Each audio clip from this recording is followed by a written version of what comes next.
Good evening all of my dear students. सभी को आवाज आ रही है? Yes sir. Good evening sir. हाँ, गुड इवनिंग। तो आज अपन नया चैप्टर स्टार्ट करने वाले हैं, है ना। और जो अपना नया चैप्टर होगा that is structure of atom. ये साउंड किसकी रिबाउंड कर रहा है?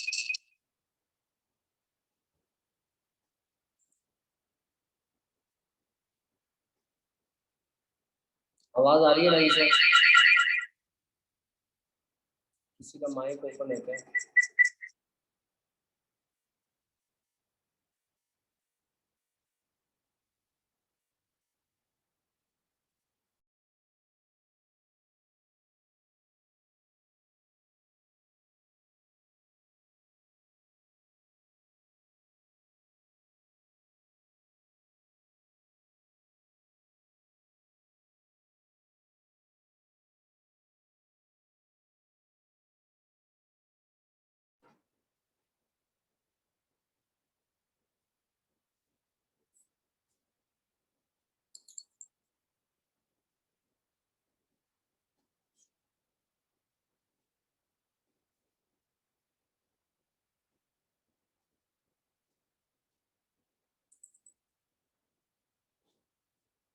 अनवी आवाज आ रही है?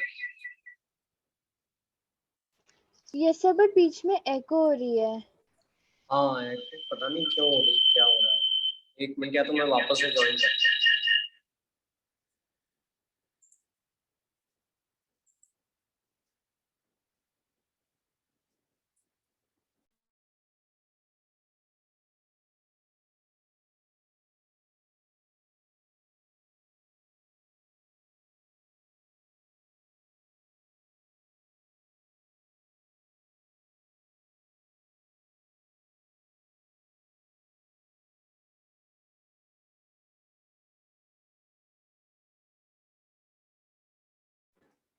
हाँ, अभी आ रही है आवाज? सर अब सही हो गई। यस सर, अब ठीक है।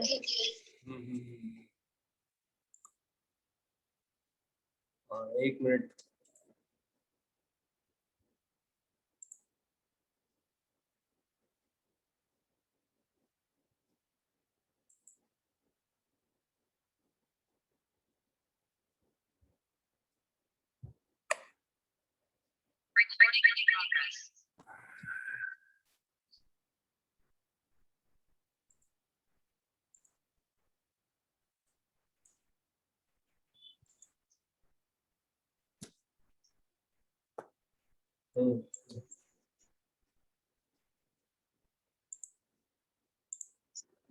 आई होप अब सब ठीक है, सभी को आवाज आ रही है?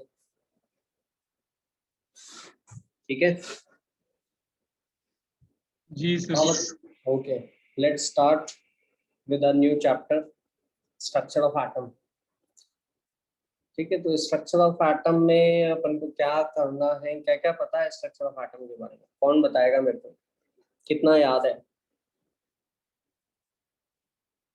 बताओ जल्दी से। अनवी कुछ याद है? बताओ। Adnan, उनीत।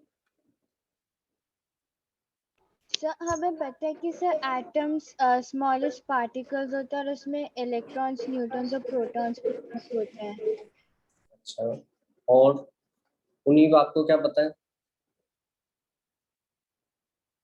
What do you know about structure of atom? कितना मालूम है? हम्म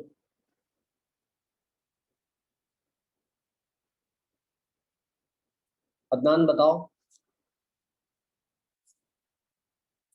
स्ट्रक्चर ऑफ एटम के बारे में कुछ जानकारी। फिर अपन स्टार्ट करने जा रहे हैं और अपन खूब सारे इंफॉर्मेशन लेंगे। हाँ उन्हीं, कुछ कहना चाह रहे हो? सर यही कि atom consist of nucleus and electrons. Very good, very good. Sir the electrons are negatively charged particles. Very good. तो अपन सबसे पहले तो कुछ पिछले आपने डिस्कवरी देखते हैं, है ना। सबसे पहले तो अपन ने फर्स्ट चैप्टर में पढ़ा था डाल्टन्स एटॉमिक थ्योरी। आया कैसे था वो?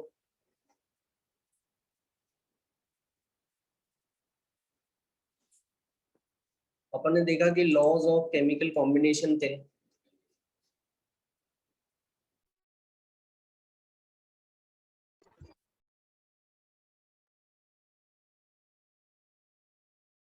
Good evening, sir.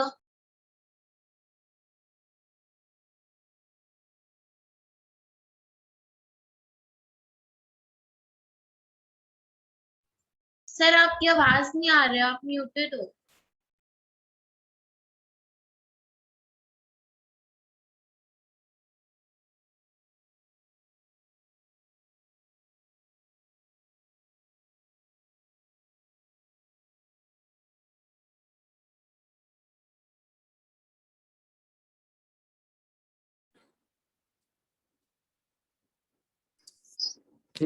अब आ रही है सभी को आवाज? यस हाँ सर। हाँ, गुड इवनिंग अंशिका बेटा। और जैसा कि मैंने बोला गुड कि इवनिंग। स्ट्रक्चर ऑफ एटम अपन शुरू करने वाले हैं, और स्ट्रक्चर ऑफ एटम में अपन क्या क्या जानते हैं ये डिस्कशन हो रहा था। तो सबसे पहले तो अपन ने फर्स्ट चैप्टर में पढ़ा लॉज ऑफ केमिकल कॉम्बिनेशन, है ना। लॉज ऑफ केमिकल कॉम्बिनेशन के बाद कि उसने डाल्टन्स एटॉमिक थ्योरी आई, जिसने डाल्टन्स में सोचा कि आपके जो एलिमेंट जो होता है या जो कोई भी मैटर है उसका सबसे छोटा पार्टिकल मैटर, जो मैटर का सबसे छोटा पार्टिकल होता है वो एटम है, वो आप जानते हैं, है ना। इतना आपने पढ़ा।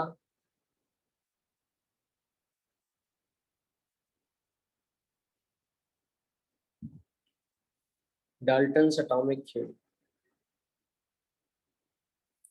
ठीक है। और उसने बोला कि matter consist of small indivisible particles known as atoms. लेकिन आज अपन जानते हैं कि मतलब अपने पास इतनी एडवांस टेक्नोलॉजीज हैं कि अपन एटम के भी टुकड़े कर चुके हैं, और अपन आज अपने पास करीब 30 से ज्यादा सब एटॉमिक पार्टिकल्स, मतलब एटम के जो हिस्से होते हैं वो मालूम है अपन को। 30 से भी ज्यादा सब एटॉमिक पार्टिकल्स के बारे में पता है अपन को। हाँ, लेकिन अपन इतना ज्यादा तो नहीं करेंगे। अपन को एटम के जो हिस्से हैं, इलेक्ट्रॉन, प्रोटॉन और न्यूट्रॉन, है ना, इनके बारे में जरूर मालूम होना चाहिए, इनकी डिस्कवरी कैसे हुई, ठीक है। ये सब अपन को बहुत, और अपना खास इंटरेस्ट इलेक्ट्रॉन्स में रहेगा बहुत ज्यादा। इसका रीजन ये है कि अपने जितने भी रिएक्शन होते हैं, ठीक है, जितने भी केमिकल बॉन्ड फॉर्मेशन होता है, जितने भी रिएक्शंस होते हैं, उनमें इलेक्ट्रॉन्स हिस्सा लेते हैं। और केमिस्ट्री में अपन बहुत सारे केमिकल्स, बहुत सारे स्ट्रक्चर्स ड्रॉ करेंगे, और उन सभी में इलेक्ट्रॉन्स हिस्सा लेंगे केमिकल रिएक्शंस में। तो इसलिए we are very much interested in electrons. The other thing is nucleus. Nucleus से अपन को केमिकल रिएक्शन में तो मदद नहीं मिलती। न्यूक्लियस के भी रिएक्शन होते हैं जिसमें न्यूक्लियस टूट जाता है और दूसरे एलिमेंट देता है, और उस केस में आपको नए एलिमेंट्स बनते हैं, और ऐसे रिएक्शन को अपन न्यूक्लियर रिएक्शन कहते हैं। उसके लिए भी अपना एक अलग चैप्टर डेडिकेटेड है, ठीक है, वो भी अपन पढ़ते हैं आगे चल के। तो as of now we will study the basic structure of atom. तो डाल्टन्स एटॉमिक थ्योरी जो लॉज ऑफ केमिकल कॉम्बिनेशन से आई, है ना, जिसने डाल्टन ने तो ये कह दिया कि मैटर का सबसे छोटा पार्टिकल जो है वो एटम होता है, और वो इनडिविजिबल है। अब अपन जान गए कि एटम में भी पार्टिकल्स हैं, है ना, लेकिन वो कैसे डिस्कवर हुए, कैसे पता लगा ये सब, ये अपन को देखना है कि किस तरह से मालूम चला एटम के बारे में। तो कौन कौन से एक्सपेरिमेंट्स हुए। तो सबसे पहला एक्सपेरिमेंट हुआ जिससे एटम के बारे में पता चला, और एटम में इलेक्ट्रॉन होते हैं ये मालूम चला। कोई बता सकता है मेरे को कौन सा एक्सपेरिमेंट था जिससे आपको मालूम चला कि एटम के अंदर इलेक्ट्रॉन्स होते हैं? बताओ, कौन बताएगा? Sir Anvir? Cathode ray experiment. हाँ, कैथोड रे उनी, very good very good, yes, cathode ray experiment. तो कैथोड रे ट्यूब एक्सपेरिमेंट इसके बारे में बताओ पुनीत, कितना मालूम है? बहुत बढ़िया।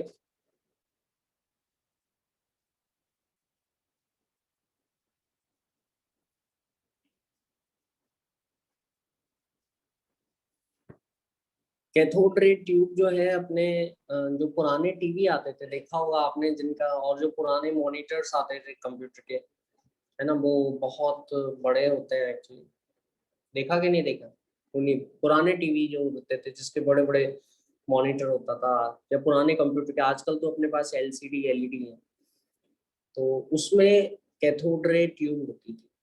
ठीक है, तो these are the common equipments where you find the cathode ray tube in our homes। ठीक है, अब तो आजकल एलसीडी और एलईडी आ गए, तो अब वो बंद हो गया है करीब करीब। तो कैथोड रे एक्सपेरिमेंट में क्या किया गया, उन्हीं बताओ। क्या मालूम है? कैथोड रे एक्सपेरिमेंट कुछ पता है? बताओ। सर नहीं सर। चलो कोई बात नहीं। हाँ, लेकिन कैथोड रे एक्सपेरिमेंट था जिससे मालूम चला कि इलेक्ट्रॉन प्रेजेंट होते हैं एटम्स में। ये आपने बिल्कुल सही बात बोली।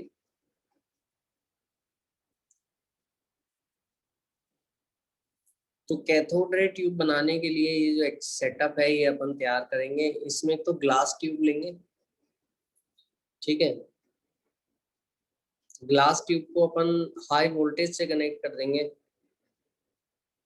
प्लस और माइनस, समझ आ गया? ये वोल्टेज बहुत ही ज्यादा होगा। अपने घर में जो वोल्टेज आता है वो तो कम होता है। कितना होता है?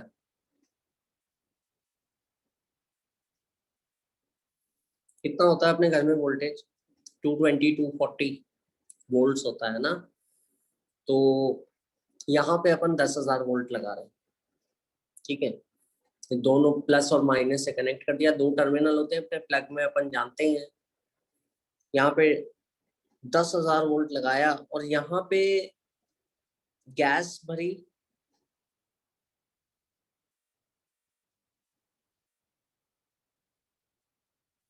गैस एट लो प्रेशर,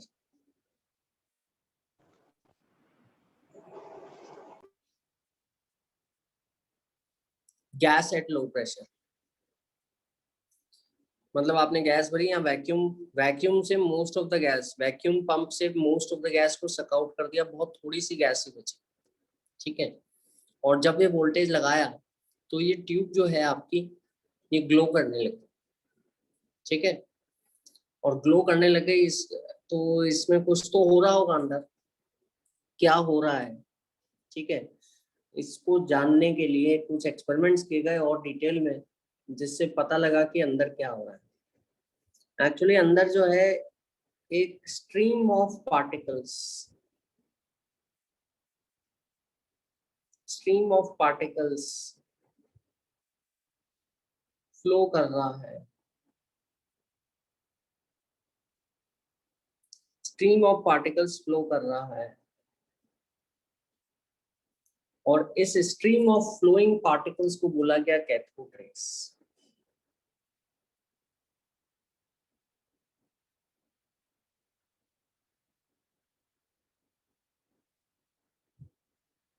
ठीक है, तो cathode rays in stream of particle को बोला गया। ये बहुत ही लो प्रेशर पे फ्लो करेंगे। उसका कारण ये है कि अगर प्रेशर बहुत ज्यादा रहेगा बच्चों, तो ये स्ट्रीम ऑफ पार्टिकल्स वहीं दूसरी गैस के एटम से टकरा टकरा कर अपनी एनर्जी लूज कर देंगे और फिर फ्लो नहीं कर पाएंगे।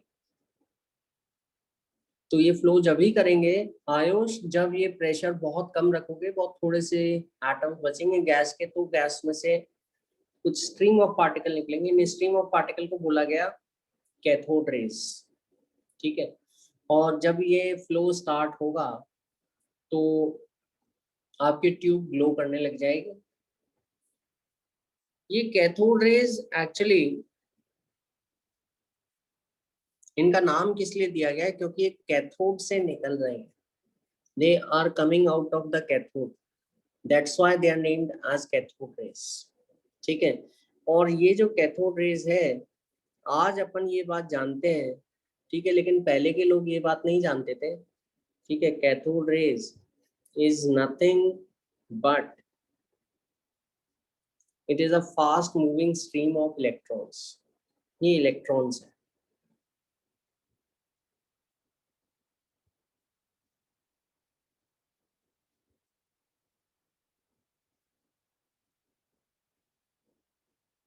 लेकिन ये पता ना लगाने के लिए, आज तो मैंने आपको डायरेक्ट कंक्लूजन बता दिया है, ये पता लगाने के लिए कि इलेक्ट्रॉन्स हैं, इनकी प्रॉपर्टीज क्या क्या है, पहले तो किसी को मालूम नहीं थी, क्योंकि डाल्टन ने इलेक्ट्रॉन की कोई बात ही नहीं की थी। उसने तो बोला था एटम इंडिविजिबल होते हैं, है ना। लेकिन ये इससे कुछ आइडिया लगा होगा, कुछ और भी एक्सपेरिमेंट इसके साथ जोड़े गए, देखा गया कि ये क्या है इलेक्ट्रॉन्स। मैंने तो आपको डायरेक्ट कंक्लूजन बता दिया, ठीक है। क्या क्या ऑब्जर्वेशंस देखने को मिली इस कैथोड रे एक्सपेरिमेंट में, ठीक है। ये कैथोड रेज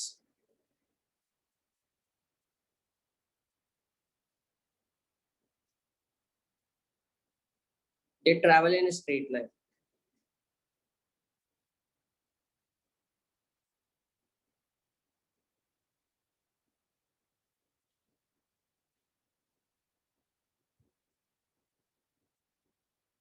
स्ट्रेट लाइन में ट्रैवल करेंगे।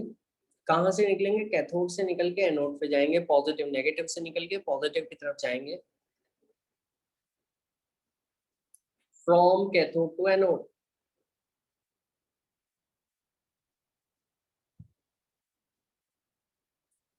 ठीक है।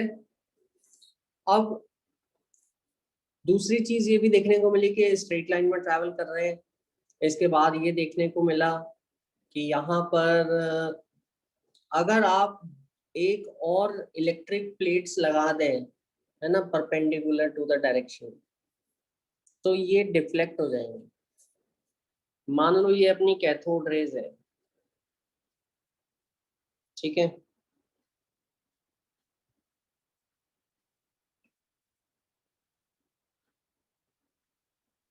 और यहाँ पर अपन ने इलेक्ट्रिक फील्ड लगा दिया ऐसे, और इलेक्ट्रिक फील्ड तो आप जानते हो, कुछ और वोल्टेज की मदद से प्लस और माइनस से जोड़ दिया। कैथोड रेज ये तो स्ट्रेट लाइन में ट्रैवल कर रही है, लेकिन अगर आपने ऐसे कर इलेक्ट्रिक फील्ड और लगा दिया, जिसमें दो प्लेट और लगा दी, एक तो प्लेट ऐसी तो है ही, है ना, कैथोड से निकल के इलेक्ट्रॉन एनोड की तरफ जा रहे हैं, है ना, लेकिन उसके सिवाय ये ट्यूब के परपेंडिकुलर साइड में और प्लस और माइनस वाली प्लेट लगा दी, बैटरी से कनेक्ट कर दी, तो ये देखने को मिला गया, देखा कि ये जो कैथोड रेज है दे विल डिफ्लेक्ट इन, और इसके कारण इलेक्ट्रिक फील्ड बन जाएगा। इस वोल्टेज के कारण प्लस और माइनस का, इसको कहते हैं जो इफेक्ट होता है, जैसे मैग्नेटिक फील्ड होता है वैसे इलेक्ट्रिक फील्ड जनरेट हो गया, ठीक है। तो they deflect towards, they travel in a straight line from cathode to anode in the absence of any electric field or magnetic field, ठीक है। they deflect in electric and magnetic field,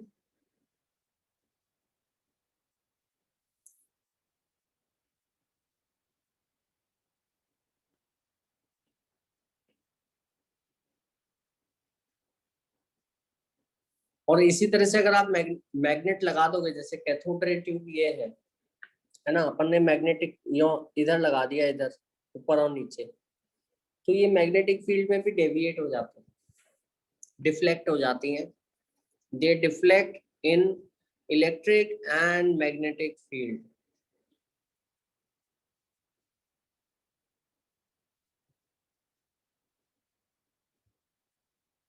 जो अपन को ये बताता है कि ये चार्ज पार्टिकल भी, क्योंकि चार्ज पार्टिकल ही इलेक्ट्रिक फील्ड और मैग्नेटिक फील्ड में डिफ्लेक्ट होते हैं, deflect in electric and magnetic field, ठीक है।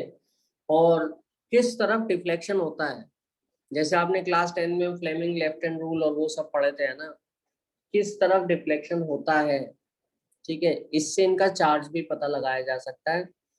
और डिफ्लेक्शन से ये कंक्लूजन निकलता है कि कैथोड रे चार्ज पार्टिकल्स है और उन पे नेगेटिव चार्ज है, ये भी पता लग गया। समझ आ गया? तो क्या कंक्लूजन निकला?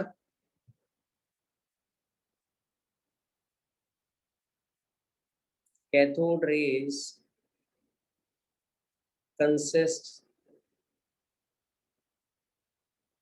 of negatively charged particles.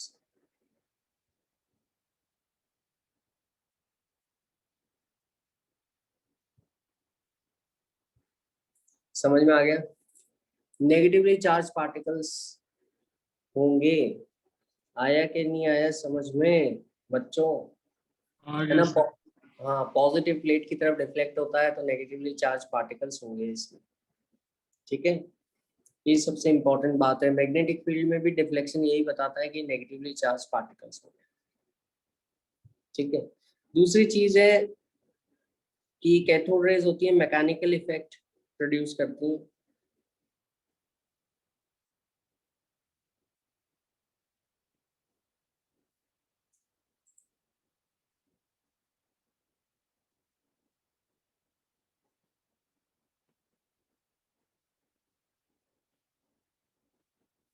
Mechanical effect produce करेंगी मतलब कि आप ऐसा करो कि जैसे अपन ने नहीं देखा कि कोई, आप ऐसे पैडल व्हील लगा देते, विंड मिल देखी है आप लोगों ने, है ना? तो हवा चलती है तो क्या होता है, विंड मिल घूमने लग जाती है। देखा है कि नहीं देखा? वो फैन जैसी है।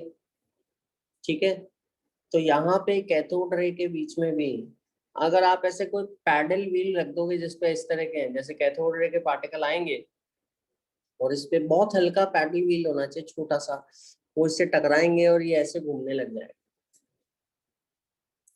मैकेनिकल इफेक्ट, मैकेनिकल इफेक्ट कैसे दिखाया?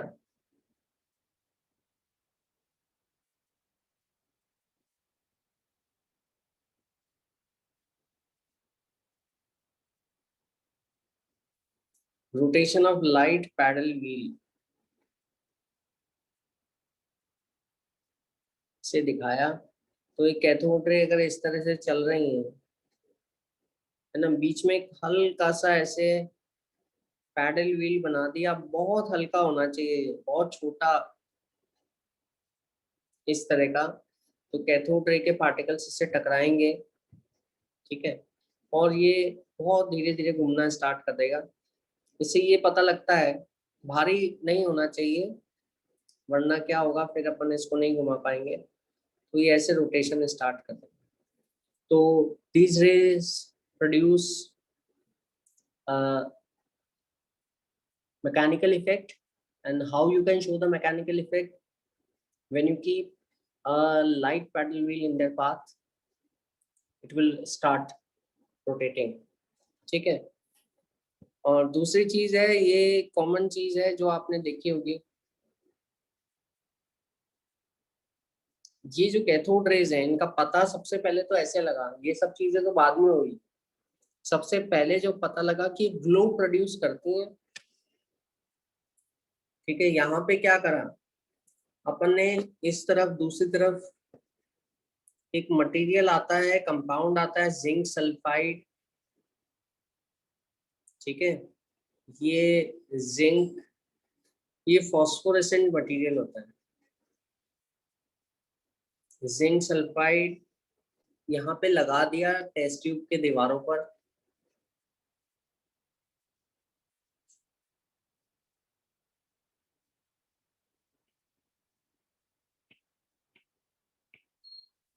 जिससे ये पता लगा कि यहाँ पर जो है आपका फॉस्फोरेसेंट मटेरियल लगा दिया, तो ये जब भी इससे कोई पार्टिकल, चार्ज पार्टिकल स्ट्राइक करता है, इलेक्ट्रॉन स्ट्राइक करते हैं, तो ग्लो करने लग जाता है। तो इससे भी मालूम चला कि स्ट्रीम ऑफ चार्ज पार्टिकल्स है कैथोड रे, वो पार्टिकल्स का नेगेटिव चार्ज है। ठीक है, ये पार्टिकल्स स्पीड से मूव कर रहे हैं, तो बीच में कोई पैडल व्हील लगाया है तो ये पैडल व्हील को घुमाने लग जाएंगे। ठीक है, तो इससे ये सारी बातें पता लगी, ये जनरल कैरेक्टरिस्टिक्स हैं कैथोड रे के। ठीक है, स्ट्रेट लाइन में ट्रैवल करती हैं। ठीक है, ये अपन ऐसे बता सकते हैं कि कास्ट शैडो,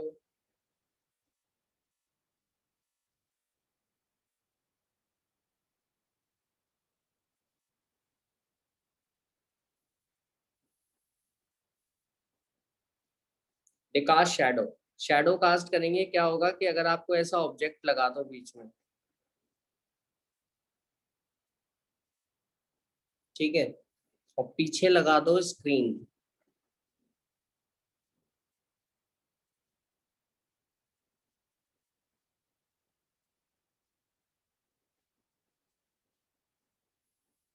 है ना, ये ऑब्जेक्ट लगाया और पीछे स्क्रीन लगा दी, तो क्या होगा जब ये कैथोड रे, ये कोई मान लो कि अपन ने आयरन का कुछ ऐसे बना के रख दिया, ये पीछे स्क्रीन लगा दी, तो कैथोड रेज आएंगी और ये कुछ ऑब्जेक्ट जो है ये कैथोड रे को क्या रोक लेगा, है ना, तो पीछे अपन को इसकी शैडो नजर आएगी स्क्रीन पर।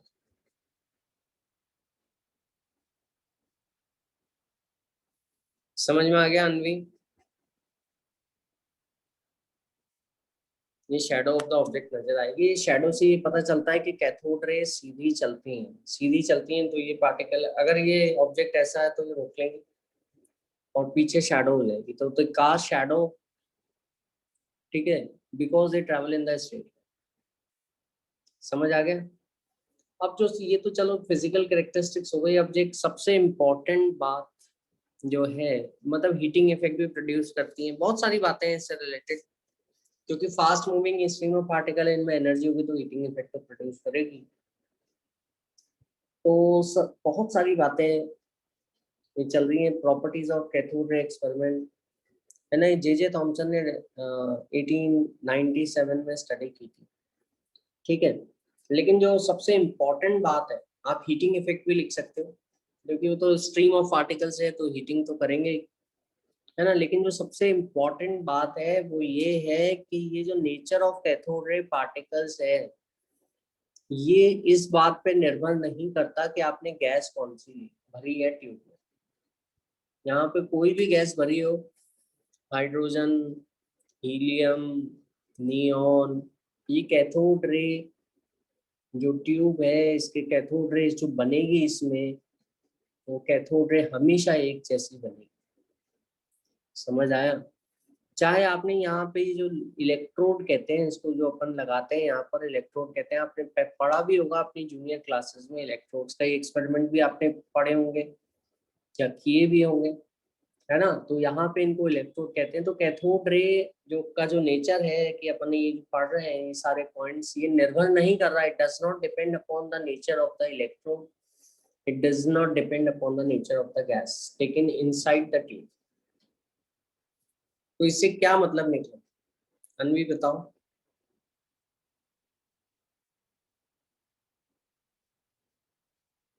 Anshika,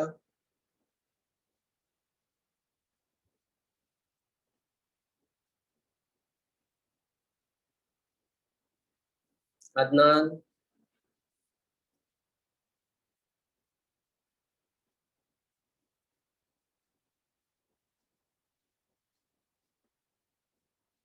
Sunil, yes sir. हाँ, तो इससे क्या मतलब निकला कि कैथोड रे सभी एक जैसी है, चाहे वो हीलियम गैस लो चाहे hydrogen low. Nature of cathode rays does not depend upon the nature, Sir, nature of the element. हाँ, नेचर ऑफ द एलिमेंट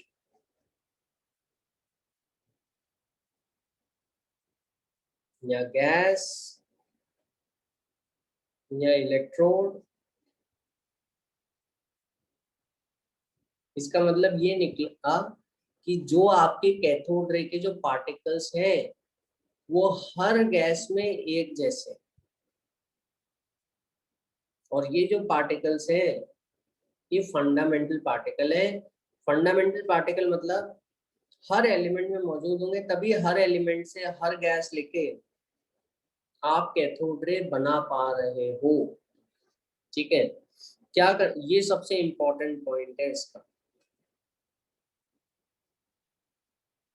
ध्यान रखिएगा इसका, सबसे इंपॉर्टेंट पॉइंट, है ना। क्या है? नेचर ऑफ कैथोड रेज या cathode ray particles does not depend upon the nature of the element, gas और इलेक्ट्रॉन, ठीक है। क्या कंक्लूजन निकला इससे? इससे कंक्लूजन निकला कि कैथोड रे के जो पार्टिकल्स हैं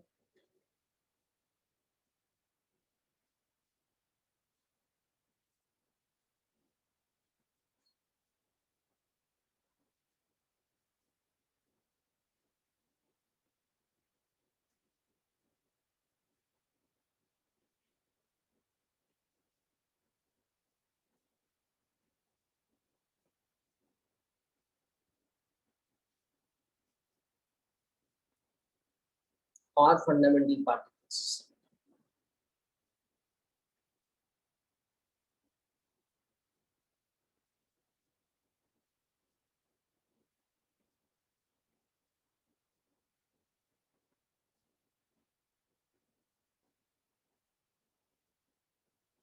Which are present in all the substances। ये कंक्लूजन है। और इन फंडामेंटल पार्टिकल को क्या बोला गया? These fundamental particles were called electrons।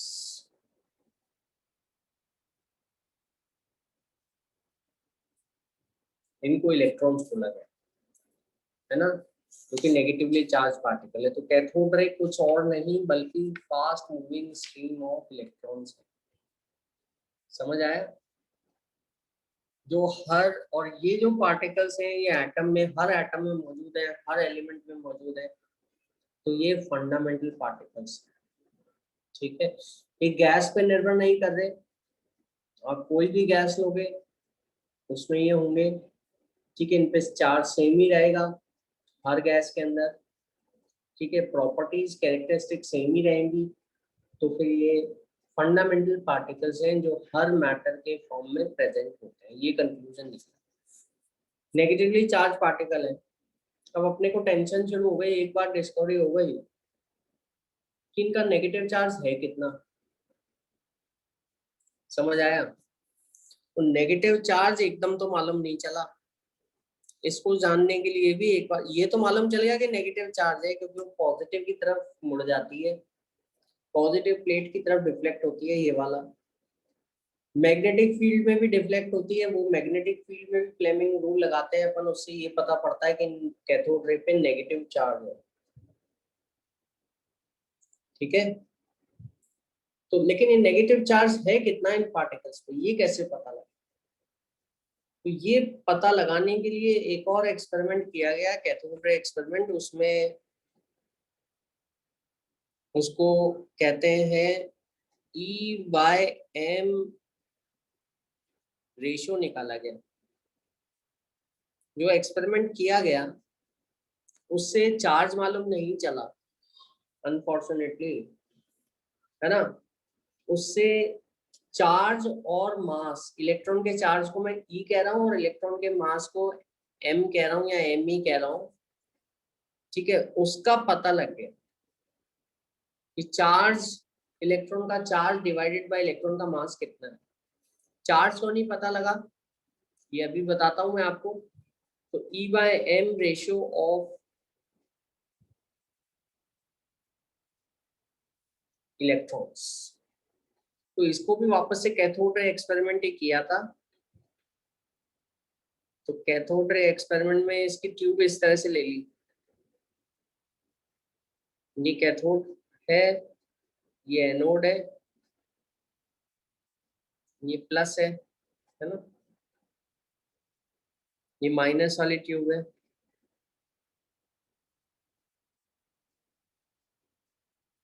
ये माइनस वाला इलेक्ट्रोड है, ये प्लस वाला इलेक्ट्रोड। यहाँ पे आप देखिए बीच में एक छोटा सा जगह है, खाली जगह है, दिख रहा है सभी को?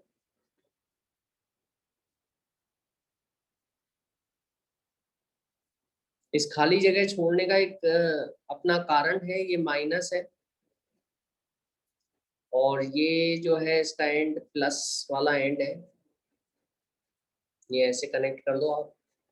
तो ये एनोड है, कैथोड है। कैथोड रे निकलेंगी और ऐसे ट्रैवल करेंगे। ठीक है, अपन ने डेलिबरेटली क्या है कि बीच में छोटी सी जगह गैप छोड़ दिया है इसमें, एनोड में। ऐसा इसलिए ताकि इससे कैथोड रे की एक पतली सी stream of particles, stream of electron निकल जाए।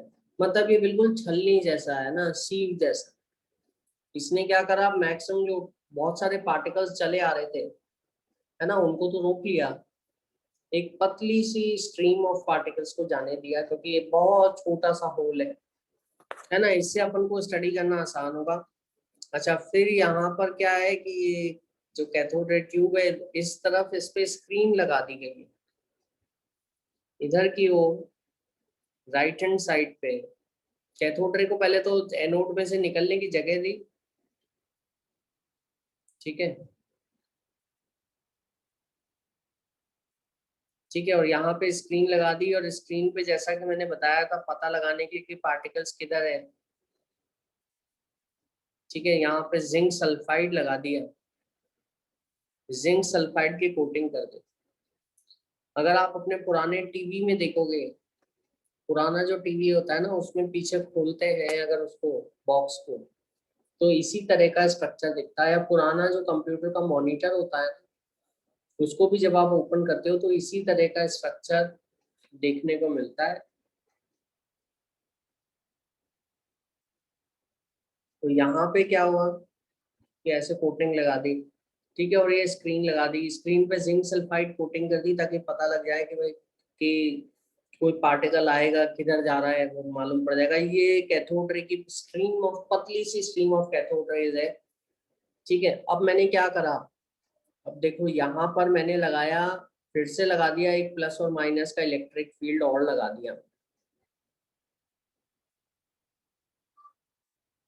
ये देखो यहाँ पे मैंने क्या करा, प्लस लगा दिया और यहाँ पे लगा दिया माइनस, ठीक है। अपन ने ऐसा किया कि मैग्नेट भी लगा दिए यहाँ पर, मैग्नेट के पोल भी लगा दिए यहाँ पर, ठीक है, 2 मैग्नेट के पोल लगा दिए यहाँ पे, नॉर्थ पोल और साउथ पोल, ठीक है।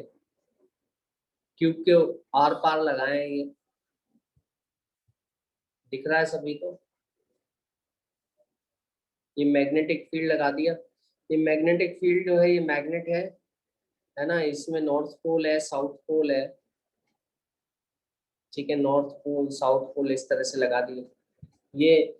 और इसके बीच में से, दोनों पोल्स के बीच में से कैथोड रे निकल रही है। तो एक बार तो ये वाला इलेक्ट्रिक फील्ड ऑन किया, इलेक्ट्रिक, पहले तो रे बिना इलेक्ट्रिक और मैग्नेटिक फील्ड के तो ऐसे जा रही थी, ठीक है, बी पे जाके टकरा रही थी। कैसे मालूम चला अपन को, अपन ने ये जिंक कोटिंग यहाँ से ग्लो करने लगे कि बिना किसी इलेक्ट्रिक और मैग्नेटिक फील्ड को ऑन किए हुए यहाँ पे जो है आपकी ये इलेक्ट्रॉन की जो स्ट्रीम है, जो कैथोड रे की स्ट्रीम है, वो सीधी सीधी चल रही थी, समझ आया। लेकिन जैसे ही मैं इलेक्ट्रिक फील्ड ऑन करता हूँ, है ना, ये परपेंडिकुलर वाला इलेक्ट्रिक फील्ड जो ये ऊपर और नीचे लग रहा है, दिख रहा है सभी को। जैसे ही मैं इलेक्ट्रिक फील्ड ऑन करता हूँ तो कैथोड रे ये प्लस वाली प्लेट से अट्रैक्शन होगा और ये ऊपर की तरफ डेविएट हो जाएगी, ये ऐसे जाने लगेगी, ये पॉइंट ए पे जाने लगेगी। इलेक्ट्रिक फील्ड बंद करता हूँ तो फिर से सीधी सीधी चलने लगे। क्या ये समझ में आ रहा है सभी के? जी सर। है ना, अंशिका, अनवी, आयुष, पुनीत। Yes sir. हाँ, तो अब क्या हुआ, अब मैग्नेटिक फील्ड ऑन किया, केवल मैग्नेटिक फील्ड ऑन किया, तो मैग्नेटिक फील्ड में भी क्या होता है, फ्लेमिंग रूल लगा के आप लोग कर सकते हो कि ये इलेक्ट्रॉन किधर की तरफ फोर्स लगेगा इन पे, है ना, करते हैं कि नहीं करते अपन, वो आपने 10th क्लास में पढ़ा होगा। तो फिर मैग्नेटिक फील्ड से इधर जाने लग गई, डेविएट होकर सी पे। फिर क्या करा कि दोनों एक साथ ऑन किए, इलेक्ट्रिक फील्ड भी और मैग्नेटिक फील्ड भी साथ साथ चालू किए। साथ साथ स्टार्ट होने से पता है क्या होगा वो, और इस तरह से इनके इनके फोर्स को क्या बदला, इनके फोर्स को एडजस्ट किया, और एडजस्ट कर इस तरह से एडजस्ट किया कि फिर से केवल इलेक्ट्रिक फील्ड था तब तो ए पे जा रही थी, केवल मैग्नेटिक फील्ड था सी पे जा रही थी। तो इलेक्ट्रिक फील्ड ऊपर खींचने की कोशिश कर रहा है, मैग्नेटिक फील्ड नीचे खींचने की कोशिश कर रहा है। दोनों को मैनिपुलेट करके दोनों फोर्सेस को बराबर किया, और बराबर किया तो देखा कि फिर से फोर्सेस तो लग रहे हैं, लेकिन ये फिर से रे सीधी सीधी ट्रेवल करके बी पे आ रही है, और वो फोर्सेस को बैलेंस करके ये E/m रेशो निकाला, चार्ज अपॉन मास रेशो निकाला। ठीक है, ये बड़ा आसान है। फोर्सेस, इलेक्ट्रिक फोर्स और मैग्नेटिक फोर्स आप भी पढ़ लोगे, ये आप भी कर लोगे, है ना, अभी थोड़ा टाइम बाद आपको आ ही जाएगा। ठीक है, लेकिन उसमें अभी जाने की प्रेजेंटली कोई जरूरत नहीं है। आप तो ये देखो कि इस तरह से करके इलेक्ट्रिक और मैग्नेटिक फोर्सेस को बैलेंस करके चार्ज अपॉन मास का रेशियो निकाला, जो कि आया 1.7588 इंटू 10⁻11 कूलम पर केजी, इतना आया। चलो, कुछ नहीं से तो अच्छा कुछ मिला। अपन को चार्ज तो ना मिल पाया, है ना, अपन को मास भी नहीं मिल पाया। अपन को ये पहले तो ये पता चल गया था कि नेगेटिवली चार्ज पार्टिकल्स है, लेकिन इनका चार्ज कितना है मालूम नहीं चला अपन को, इनका मास कितना है मालूम नहीं चला। तो क्या मालूम चला अपन को? अपन को मालूम चला कि चार्ज अपॉन मास कितना है। समझ आ रहा है? ये मालूम चला अपन को कि चार्ज अपॉन मास कितना है। आ गई बात समझ में? तो चलो, कुछ नहीं से तो अच्छा कुछ तो मिला अपन को। ठीक है, फिर एक और एक्सपेरिमेंट हुआ। अब इसमें अपने को दुनिया जो है, पूरा वर्ल्ड ये सोचने लगा कि हाँ, अगर चार्ज मिल जाए तो मास भी निकल जाएगा। चार्ज की वैल्यू रख दो तो मास आ जाएगा। चार्ज डिवाइडेड बाय मास का वैल्यू ये है, तो चार्ज रख दो तो मास निकाल लेंगे। तो कौन सा एक्सपेरिमेंट हुआ जिससे चार्ज का पता लगा? ठीक है, ये पता है आपको अगला एक्सपेरिमेंट कौन सा था? ये भी देखा होगा आपने।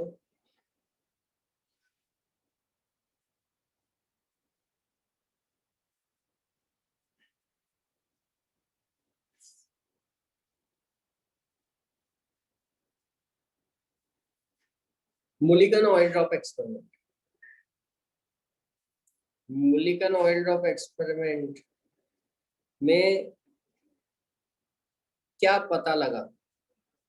पहले तो इंटेंशन पता होना चाहिए एक्सपेरिमेंट का, किस लिए किया गया। इससे निकाला गया charge of cathode ray particles,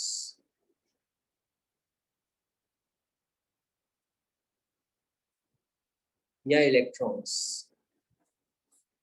तो इसमें मुलिकन ने क्या करा है कि ऐसा चेम्बर बनाया। ठीक है, ऐसा सिलेंड्रिकल चेम्बर बनाया,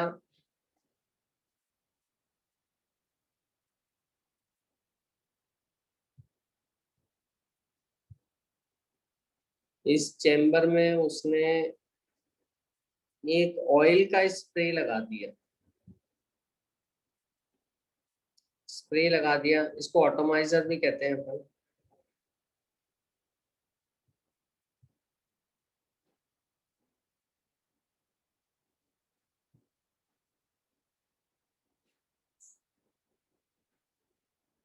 और यहाँ से ऑयल की ड्रॉपलेट्स ये स्प्रे करा था, बहुत छोटी ऑयल की ड्रॉपलेट्स। ठीक है, तो ये ऑयल ड्रॉपलेट्स स्प्रे होती थी, जैसे अपना स्प्रे होता है ना, अपन हैंड्स वाला स्प्रे होता है, उसमें हैंड से आप एयर पंप करते हो तो वो स्प्रे बन जाता है ना, वैसा स्प्रे बनाया इसने, यहाँ पे होल कर दिया।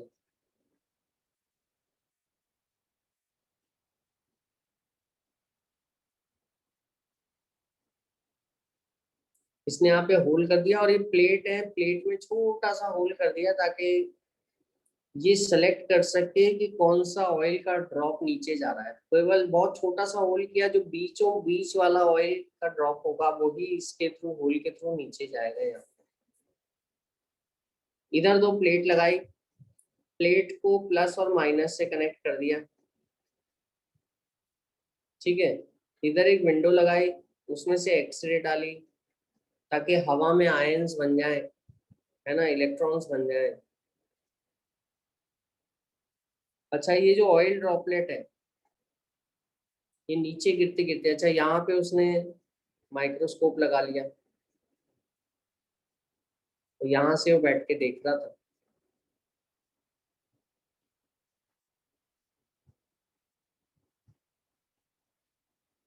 कि क्या चल रहा है अंदर। तो यहाँ पे हवा में क्या होगा, आयंस मौजूद हो जाएंगे, इलेक्ट्रॉन्स हो जाएंगे, है ना, क्योंकि आपने यहाँ पे वोल्टेज लगा दिया जैसे पहले कैथोड रे में लगाया था। तो ये जो ऑयल की ड्रॉपलेट है ये नीचे गिरने लग जाएगी, है ना, और नीचे तो ग्रेविटी से गिर रही है, ये तो ग्रेविटेशनल फोर्स है mg, है ना, और ऊपर इलेक्ट्रिक फोर्स है।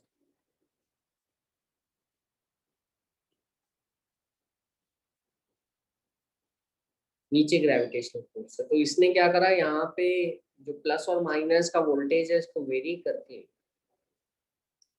इलेक्ट्रिक फोर्स और ग्रेविटेशनल फोर्स को इसने बैलेंस कर दिया, ठीक है। और उससे इसने ये देखा कि इस ऑयल ड्रॉप का चार्ज कितना है। इलेक्ट्रिक फोर्स इस पे जो लगा वो था इसका चार्ज इनटू वोल्टेज, ठीक है। और यहाँ पे नीचे mg तो ग्रेविटेशनल फोर्स लगा, इनको बैलेंस किया। बैलेंस करने से, अगर बैलेंस कर दोगे तो फिर पहले तो क्या है एकदम तेजी तेजी से गिरती जाएगी, अगर फोर्सेस बैलेंस हो जाएंगे तो कांस्टेंट वेलोसिटी रहेगी इसकी, है ना। उनको बैलेंस करके इसने charge of the oil drop निकाला। तो इसने ये देखा कि ये जो charge of the oil drop है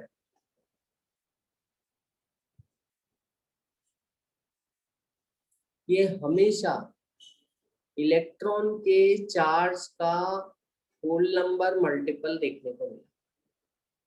इसने देखा हमेशा इसका जो चार्ज है negative charge n times e है, ठीक है। जैसे मोलिकन ऑयल ड्रॉप में एक्सपेरिमेंट, और e की वैल्यू इसने जो सबसे छोटी वैल्यू थी वो e की वैल्यू बोल दी इसने, और उससे इसने पता लगाया कि जो चार्ज है -1.6 ई की वैल्यू के बराबर, जो कि -1.6 इंटू 10⁻⁻16 कूलम्स है। ये कूलम्स यूनिट ऑफ चार्ज है, ये चार्ज है। हमेशा ऑयल ड्रॉप का चार्ज इसके होल नंबर मल्टीपल में ही होता है, क्योंकि जैसे जैसे ऑयल ड्रॉप नीचे गिरती है इसमें इलेक्ट्रॉन समाते जाते हैं। मान लो इसमें 1 इलेक्ट्रॉन आया, 2 आए, 3 आए, है ना, तो उससे इसका चार्ज डिसाइड होगा, है ना, जो इसने निकाला। और इसने देखा हमेशा ऑयल ड्रॉप का जो चार्ज था वो इलेक्ट्रॉन के चार्ज का मल्टीपल, होल नंबर मल्टीपल था, या कम से कम चार्ज ई के बराबर तो था ही। समझ आया, कम से कम चार्ज जो था वो ई के बराबर था, या जो ज्यादा चार्ज था वो twice of E, thrice of E, 4 times of E and so on. तो उससे उसने पता लगाया कि यहाँ पे जो पार्टिकल्स हैं वो सबसे छोटा पार्टिकल उसका चार्ज ई के बराबर रहा होगा, तभी इस ऑयल ड्रॉप में मौजूद होने वाला चार्ज ई के मल्टीपल में। लेकिन कभी भी यहाँ पे चार्ज फ्रैक्शन के तौर पे नहीं देखा गया, E/2 कभी चार्ज नहीं मिलेगा। क्यों? क्योंकि आधा इलेक्ट्रॉन तो ना ऑयल ड्रॉप में कभी एब्जॉर्ब हो सकता है। इलेक्ट्रॉन तो पूरा पूरा पार्टिकल है। एक इलेक्ट्रॉन, मान लो ऑयल ड्रॉप नीचे गिर रही है, इसमें एक इलेक्ट्रॉन इसमें चिपक गया, 2 चिपक गए, है ना, या 3 4 हो गए, तो हर बार इस ऑयल ड्रॉप का चार्ज इलेक्ट्रॉन के चार्ज का होल नंबर मल्टीपल निकला, है ना, लेकिन कभी भी फ्रैक्शनल मल्टीपल ऑफ ई नहीं निकला। तो उससे उसने पता लगाया कि ऑयल ड्रॉप का चार्ज जो है ये कितना है। आ गई बात समझ में? क्लियर? क्लियर हुआ मोलिकन ऑयल ड्रॉप एक्सपेरिमेंट? बताओ जल्दी से। अंशिका, आयुष, अदनान, अनवी, उन्नीत, कोई डाउट है तो पूछो, मेरे से डिस्कस करो, बताओ जल्दी से, फिर आगे चलते हैं। No sir. नो हाँ सर। चलो, वेरी गुड। हाँ तो ये समझ में आ गया क्या चल रहा है। तो उसने चार्ज निकाल लिया। मोलिकन ऑयल ड्रॉप एक्सपेरिमेंट तो आपको पता होना चाहिए। ठीक है, चार्ज निकाल लिया और चार्ज निकालते ही फिर क्या करा, पिछले एक्सपेरिमेंट में क्या निकाला था अपन ने, पिछले एक्सपेरिमेंट में चार्ज अपॉन मास निकाला था, है ना। तो पिछले एक्सपेरिमेंट में तो E/m का रेशो निकाला था, ठीक है,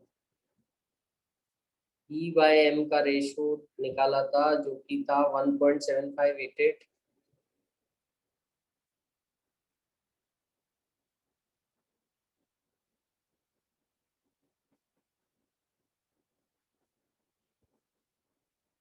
और इस एक्सपेरिमेंट में E की वैल्यू निकाल दी आपने, तो यहाँ पे रख दो E की वैल्यू 1 मैग्नीट्यूड रख दो, E की वैल्यू का 1.6 इंटू 10⁻⁻19 रखा, ये m रखा, ये 1.7588 इंटू 10⁻11 कूलम पर केजी। इसको सिंप्लीफाई किया तो मास ऑफ इलेक्ट्रॉन आ जाएगा, वो आएगा 9.1 इंटू 10⁻31 kgs, जो कि बहुत ही छोटा है। 1 kg 1 ग्राम में भी चेंज करोगे ना तो कितना आएगा, ये -28 ग्राम आएगा, 10⁻⁻28। मतलब 1 ग्राम को भी आप डिवाइड करोगे 1 विद 28 जीरोस, इतने बड़े नंबर से डिवाइड करोगे, ये इलेक्ट्रॉन का मास है, बहुत बहुत बहुत बहुत छोटा है ना। इसको अपन ने, क्योंकि मास की पहले चैप्टर में याद रहा होगा आपको कि अपन ने मास की यूनिट पढ़ी थी, और जो मास की यूनिट थी, है ना, तो वो था जो अपन ने पढ़ा था U, ठीक है। तो मास ऑफ इलेक्ट्रॉन जो है 0.00548 U था, बहुत ही छोटा था U के टर्म में, U 1/Na ग्राम था, है ना, बहुत ही छोटा मास है, बहुत ही छोटा। और एक प्रोटॉन के मुकाबले mass of electron, mass of proton का, मास ऑफ प्रोटॉन तो 1U होता है, लगभग 1U होता है। न्यूट्रॉन का भी मास लगभग अप्रोक्सीमेटली 1U होता है, ठीक है। और इसी कारण से अपन मास नंबर निकालने के लिए प्रोटॉन और न्यूट्रॉन को ही गिन लेते हैं, इलेक्ट्रॉन को नहीं गिनते, क्योंकि इलेक्ट्रॉन का मास तो बहुत छोटा है, और प्रोटॉन के मास का 1/1837 टाइम्स है, राउंड ऑफ कर दोगे तो 1/1840 टाइम्स है, मतलब करीब मतलब 1/1800 time of the mass of proton. समझ आया कि नहीं आया? क्लियर? तो अपन ने ये देखा कि मास ऑफ इलेक्ट्रॉन मिल गया, चार्ज भी मिल गया अपन को मुलिकन-वायल्ड्रॉप एक्सपेरिमेंट से, चार्ज मिल गया तो मास भी आ गया, E/m एक्सपेरिमेंट अपन ने कर ही लिया। क्या ये समझ गए सभी बच्चे? Is it clear to all of my dear students? उनीब, आयुष, अदनान, जी सर। हाँ, अंशिका, अनवी, सभी को Yes, क्लियर है? sir. Yes. Okay, very very good बच्चों, ये बहुत इंपॉर्टेंट है, हालांकि बहुत छोटी चीज है ना, लेकिन देखो क्या है कि हर बड़ी चीज की जो स्टार्टिंग होती है ना, छोटी चीज से ही करनी पड़ती है अपन, है ना, लेकिन बहुत इंपॉर्टेंट है, इससे मालूम तो चले अपन को कि कैसे कैसे एक्सपेरिमेंट हुआ था, ठीक है। न्यूट्रॉन का मास जो होता है mn, जो होता है मास ऑफ न्यूट्रॉन 1.008 U होता है, मास ऑफ प्रोटॉन जो होता है ना, 1.0072। समझ आ गया? तो ये आपका जो है, ये एक्सपेरिमेंट है, इलेक्ट्रॉन का पता लग गया, ठीक है। फिर लोगों ने सोचा कि इलेक्ट्रॉन नेगेटिवली चार्ज पार्टिकल है, ठीक है। लोगों ने एक और एक्सपेरिमेंट किया, इसको बोला कैनाल रे एक्सपेरिमेंट।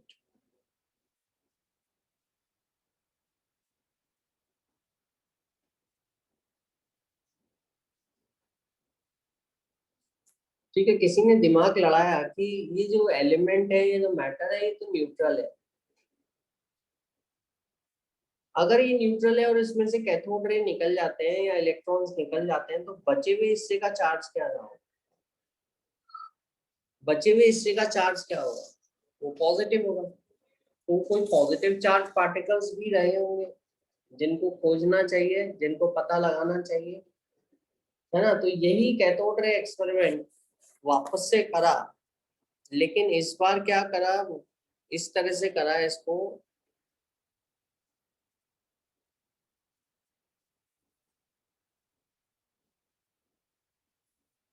यहाँ पे लगाया एनोड। ठीक है, एनोड होता है पॉजिटिव, ठीक है, और यहाँ लगाया कैथोड, है ना। कैथोड में छोटे छोटे से अपन ने कर दिए होल्स। कैथोड होता है नेगेटिव। अभी इसकी तो स्टडी कर चुके हैं अपन, है ना। ये तो कैथोड रे है जो कैथोड से निकल के एनोड की तरफ जाती है, इलेक्ट्रॉन से, है ना। लेकिन किसी ने सोचा अगर ये इलेक्ट्रॉन्स इधर जा रहे हैं तो एटम तो पूरा न्यूट्रल होता है, या एलिमेंट तो पूरा न्यूट्रल है, मैटर तो पूरा न्यूट्रल है, तो जरूर कोई ना कोई पॉजिटिव चार्ज पार्टिकल्स रहे होंगे जो ऑपोजिट डायरेक्शन में ट्रैवल कर रहे होंगे। समझ आया? तो ये जानने के लिए उन्होंने क्या करा, यहाँ पे ऐसे होल कर दिए इसमें कैथोड में। कैथोड में होल कर दिए तो उन्होंने देखा कि ये बात सही निकली कि कोई पॉजिटिव चार्ज पार्टिकल्स में है। कैसे देखा उन्होंने, जब इधर इसमें होल्स कर दिए, ठीक है, तो ऐसे ये रेज आने लगेगी ऐसे, ठीक है, इससे निकलेगी और उधर की तरफ जाएगी, ठीक है। तो ये लाल वाली तो आपकी क्या हो गई, लाल वाली तो आपकी इलेक्ट्रॉन की रे, कैथोड रे हो गई, ठीक है, कैथोड रेस।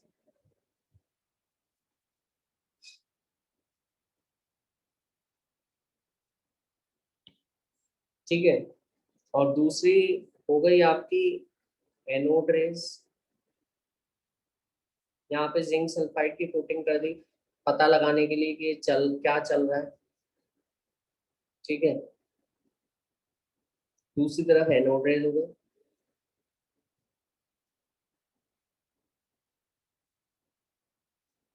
और जब ये देखा गया कि ये नेगेटिव चार्ज है, तो एनोड रे का कौन सा चार्ज रहा होगा? पॉजिटिव चार्ज रहा होगा। समझ आया? ये पॉजिटिवली चार्ज रेस थी, ये भी सीधी लाइन में ट्रैवल करती थी, इलेक्ट्रिक और मैग्नेटिक फील्ड लगा के ये बात प्रूव हो गई कि ये पॉजिटिव चार्ज रेस थी, है ना। लेकिन एक बात इसमें ये देखने को मिली कि जो एनोड रेज है ना, ये इनका नेचर डिपेंड करता था किस पे, किस पे डिपेंड करता था? इनका नेचर निर्भर करता था गैस पर। इनका मास अलग अलग आता था, इनका चार्ज अलग अलग आता था। और आज अपन जानते हैं ऐसा क्यों होता था। ऐसा इसलिए होता था क्योंकि प्रोटॉन्स एक एलिमेंट में कई तरह, बहुत सारे प्रोटॉन्स भी हो सकते हैं। न्यूक्लियस टूटता नहीं है, न्यूक्लियस पूरा एक ही रहता है ना। तो इलेक्ट्रॉन चाहे निकल गए हो एक एक करके और कैथोड रे बन गए हो, लेकिन जो न्यूक्लियस है उसमें सारे प्रोटॉन एक साथ रहेंगे। न्यूक्लियस तो तोड़ना वो बहुत मुश्किल है, वो तो अपन एटॉमिक रिएक्शंस में तोड़ते हैं न्यूक्लियस को, है ना। जानते हैं कि नहीं जानते? अपन एटॉमिक रिएक्शंस में, एटॉमिक बॉम्ब में तोड़ते हैं, वो तो न्यूक्लियस तो टूटेगा नहीं। तो एक्चुअली एनोड रेज में कोई न्यूक्लियस रहा होगा, न्यूक्लियस, क्योंकि इलेक्ट्रॉन तो उधर चले गए उल्टे हाथ पे, इधर न्यूक्लियस और बचे हुए इलेक्ट्रॉन वाला जो एटम है वो आ गया, और इसमें पॉजिटिव चार्ज रहा होगा। इसका पॉजिटिव चार्ज अलग अलग हो सकता है क्योंकि एटम के न्यूक्लियस में अलग अलग प्रोटॉन होते हैं। इसका मास भी अलग अलग हो सकता है क्योंकि जो न्यूक्लियस का मास है वो प्रोटॉन और न्यूट्रॉन का होता है, तो वो भी अलग अलग रह सकता है। तो ऐसे उन्होंने देखा कि हाँ, कुछ पॉजिटिव चार्ज भी पार्टिकल्स हैं एटम के अंदर, ये पता लग गया। और जो सबसे छोटा एनोड रे पार्टिकल था वो हाइड्रोजन के लिए था।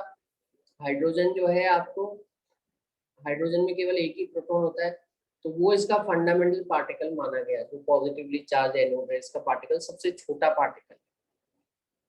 ठीक है, इनका E by M variable was found to depend, ये बात नोट कर लेना आप कि एनोड रेस के लिए एक तो पॉजिटिवली चार्ज्ड है and the E by M ratio was found to be depend upon the nature of the gas taken inside the tube। ये बात बहुत इंपॉर्टेंट है, क्या ये समझ में आ गई क्यों डिपेंड करेगा E by M ratio gas के ऊपर? वहां तो डिपेंड नहीं कर रहा था, है ना, वहां डिपेंड नहीं कर रहा था क्योंकि वो सभी इलेक्ट्रॉन थे। यहाँ क्यों डिपेंड कर रहा है बच्चों, जल्दी से बताओ मेरे को।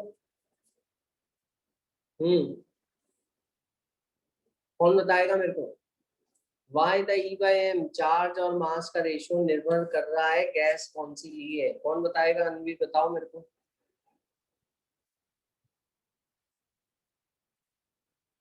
अंशिका, अनवी, आयुष।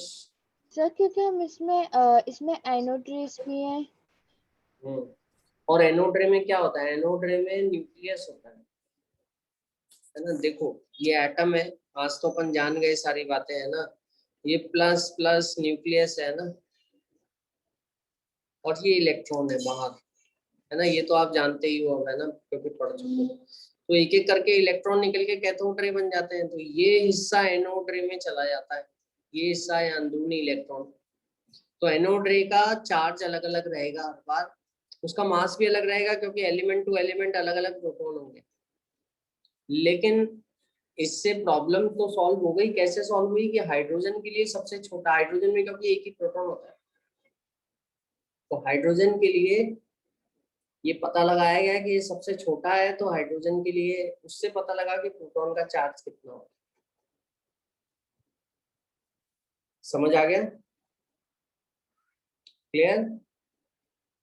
बाकी अलग अलग एलिमेंट के लिए अलग अलग, लेकिन हाइड्रोजन के लिए सबसे कम चार्ज और सबसे कम मास देखने को मिला। बाकी सारे अलग अलग एलिमेंट्स के लिए जो चार्ज था वो उसका डबल या ट्रिपल देखने को मिला जो हाइड्रोजन के लिए था, या मास भी डबल या ट्रिपल देखने को मिला, या 4 टाइम देखने को मिला।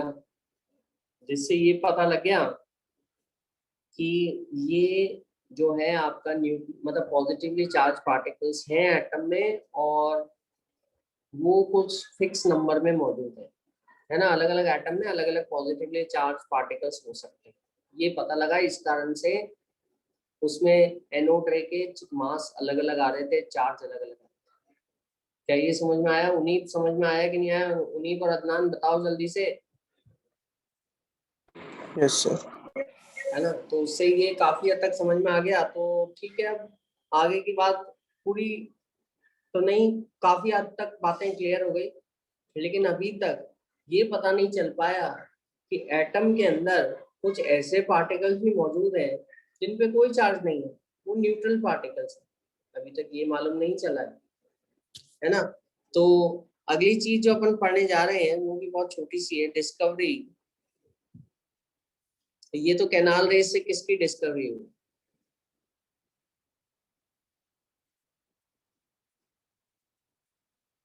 ये था डिस्कवरी ऑफ प्रोटॉन्स। ठीक है, this was discovery of proton, cathode ray for discovery of electron. ठीक है, कैनाल रे और डिस्कवरी ऑफ न्यूट्रॉन, इसके बाद डिस्कवरी ऑफ न्यूट्रॉन्स।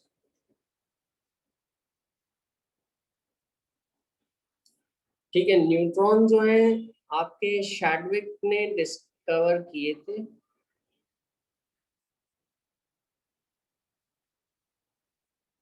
ठीक है, शैडविक ने क्या किया था, उसने थिन शीट ली,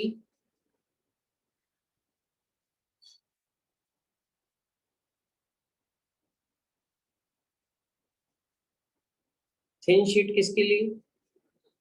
बेरिलियम और बोरॉन की। ठीक है, और उसके ऊपर अल्फा पार्टिकल्स डाले। अल्फा पार्टिकल क्या होते हैं बताओ बच्चों?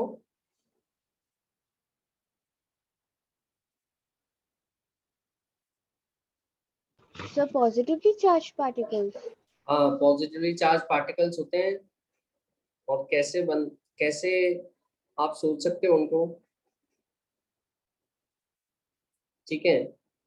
कैसे सोचा जा सकता है? पॉजिटिवली चार्ज पार्टिकल्स होंगे fast moving stream of alpha particles,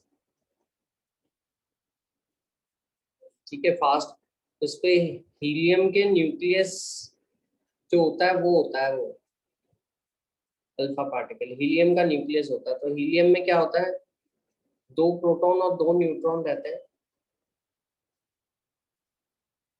और +2 चार्ज होता है इसका।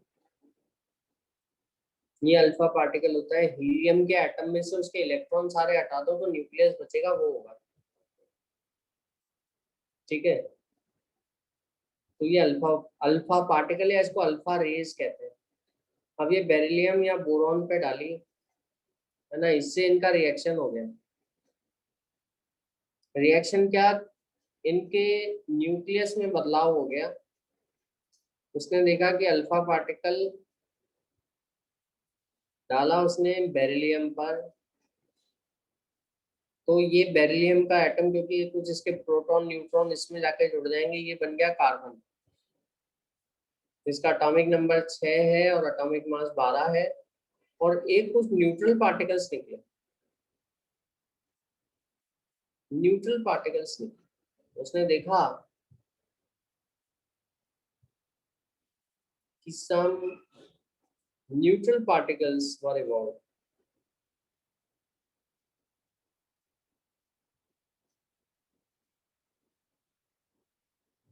तो उसके मन में डाउट आया कि यार न्यूट्रल पार्टिकल्स कौन से हैं, ठीक है। तो वो न्यूट्रल पार्टिकल का जो नाम था वो था न्यूट्रॉन्स।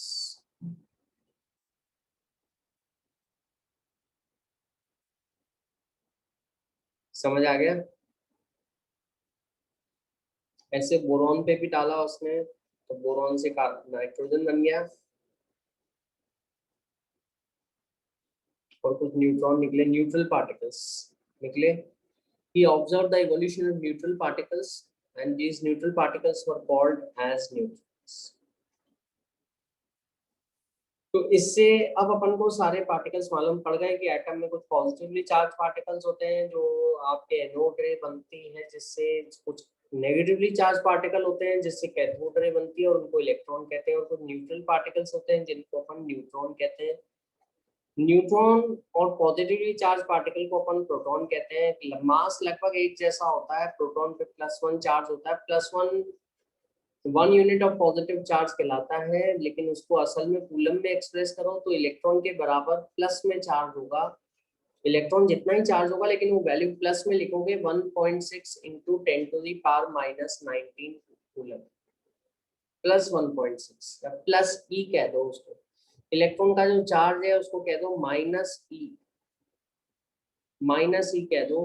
प्रोटॉन के चार्ज को +E कह दो, है ना। सेम वैल्यू होगी लेकिन अपोजिट साइन होगा, पॉजिटिव चार्ज और नेगेटिव चार्ज। ये समझ में आ गया? तो ये न्यूट्रॉन भी डिस्कवर हो गए अपने। तो अब क्या करें अपन, इलेक्ट्रॉन प्रोटॉन न्यूट्रॉन डिस्कवर हो गए, अपनी टेंशन दूर नहीं हुई बल्कि टेंशन और बढ़ गई। कैसे बढ़ गई टेंशन, कौन बताएगा मेरे को? अंशिका बताओ, अब क्या करना बाकी है? क्या इलेक्ट्रॉन प्रोटॉन न्यूट्रॉन सब मिल गए तो अपनी टेंशन खत्म, सारा काम पूरा हो गया, या कुछ और भी ढूंढना बाकी है? बताओ।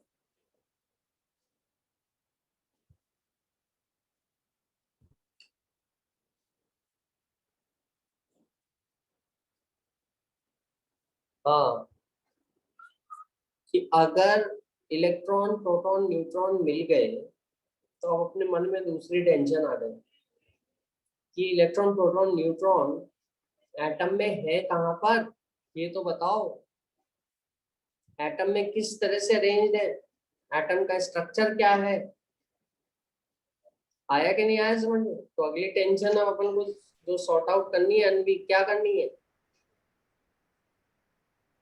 सर हमें न्यूट्रॉन्स की पोजीशन देखनी पड़ेगी और उनकी वैल्यू भी। हाँ, न्यूट्रॉन की पोजीशन देखनी है, न्यूट्रॉन प्रोटॉन की पोजीशन देखनी है, इलेक्ट्रॉन की पोजीशन देखनी है कि किस तरह से ये एटम के अंदर, किस हिस्से में एटम के अंदर मौजूद हैं, क्या कोई घूम रहे हैं या स्टेशनरी हैं या कहीं सभी के सभी घूम रहे हैं, क्या है कुछ पता नहीं है मुझे। लेकिन अब इससे ये बात तो पता लग जाती है कि एटम इनडिविजिबल होता है, ऐसा नहीं रहा। एटम डिवाइड हो जाता है, एटम को अपन ने तोड़ा इलेक्ट्रॉन में, प्रोटॉन और न्यूट्रॉन। समझ आया? लेकिन अब अपन को ये पता लगाना है कि एटम का स्ट्रक्चर क्या है। अपन और अंदर चले गए, डीप में चले गए कि इलेक्ट्रॉन प्रोटॉन न्यूट्रॉन किस तरह से अरेंज्ड है। तो उसके लिए सबसे पहला मॉडल जो आपका फेवरेट मॉडल रहा होगा, क्योंकि इस मॉडल का नाम किसी खाने की चीज से रखा गया है जो आपको जरूर पसंद होगी,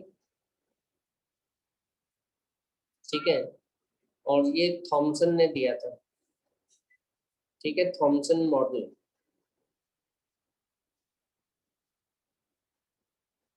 of atom. Thompson model of atom को क्या कहा जाता है और किस नाम से जाना जाता है? हम्म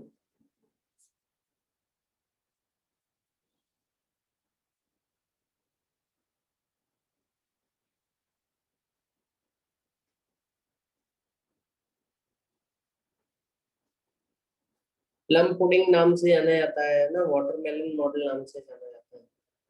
तो थॉमसन मॉडल को देख के तो खाने की चीजें याद आ जाती है। आती है कि नहीं आती? हम्म किसको आती है और किसको नहीं आती?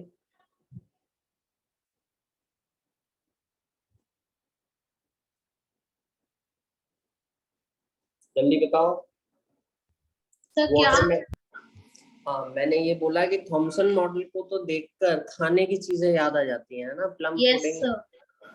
वाटरमेलन, है ना, और यस सर। रेजिन पुडिंग या केक और रेजिन, ठीक है। मॉडल कई नामों से जाना जाता है और बच्चों को हमेशा याद रहता है सभी को, क्योंकि इसमें बढ़िया बढ़िया खाने की चीजें लिखी हुई है इसलिए।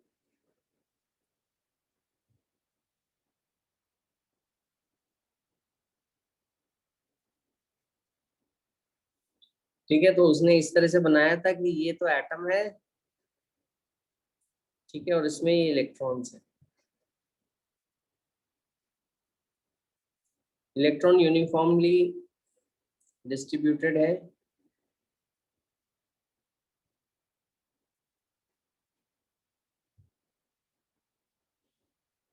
इलेक्ट्रॉन ठीक उसी तरह से डिस्ट्रीब्यूटेड है जैसे कि आपके वाटरमेलन के अंदर जो सीड्स होते हैं, ठीक है, या आपका पुडिंग या केक के अंदर जो चेरीज होती है ना, ठीक है, ठीक उसी तरह से आपके एटम में इलेक्ट्रॉन बिखरे हुए हैं।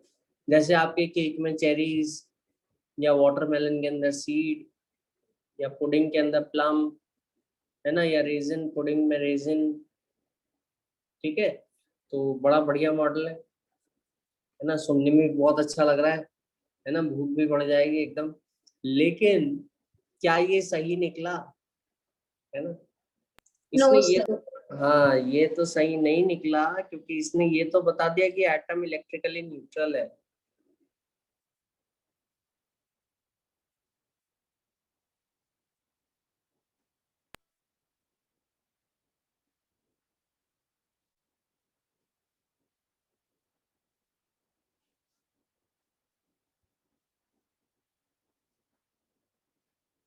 इलेक्ट्रिकली न्यूट्रल है ये तो बता दिया, ठीक है। लेकिन ये पॉजिटिव चार्ज और जो मास है, जो अपन ने प्रोटॉन में देखा था, न्यूट्रॉन में मास देखा था, क्योंकि इलेक्ट्रॉन का मास तो ना के बराबर था। इसमें जो पॉजिटिव चार्ज है ना, और मास जो है, आर यूनिफॉर्मली डिस्ट्रीब्यूटेड।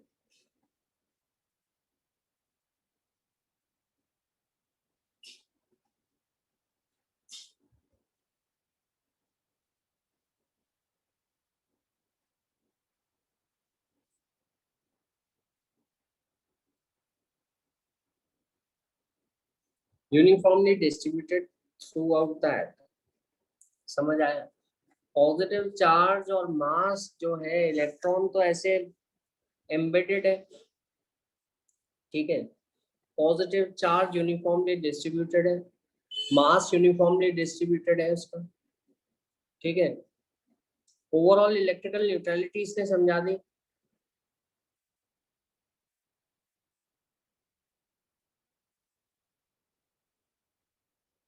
कि इसमें इतने ही इलेक्ट्रॉन है जितना इसका पॉजिटिव चार्ज है, लेकिन पॉजिटिव चार्ज किसी एक जगह पे नहीं, पूरे एटम पे बराबर स्प्रेड हो रखा है ना।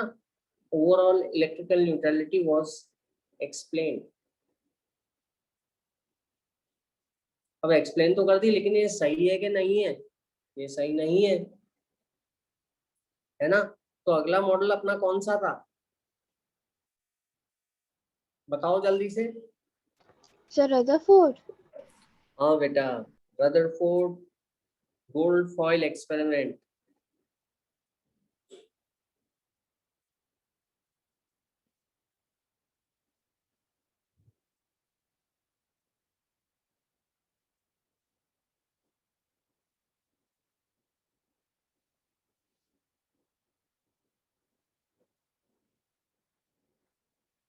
Rutherford nuclear model of atom, इसमें न्यूक्लियस का कंसेप्ट इंट्रोड्यूस हुआ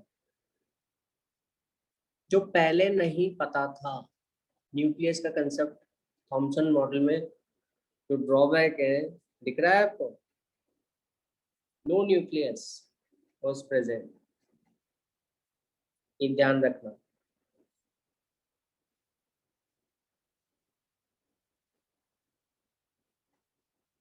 no nucleus. Rutherford nuclear model में, जैसा कि नाम बता रहा है एटॉमिक मॉडल में, न्यूक्लियस का कंसेप्ट आया और उसने एक्सपेरिमेंट किया। कौन सा एक्सपेरिमेंट, जो आप सभी लोग जानते हैं?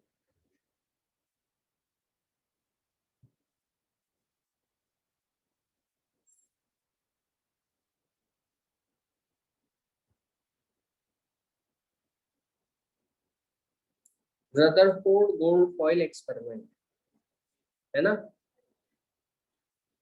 तो उसने क्या करा कि उसने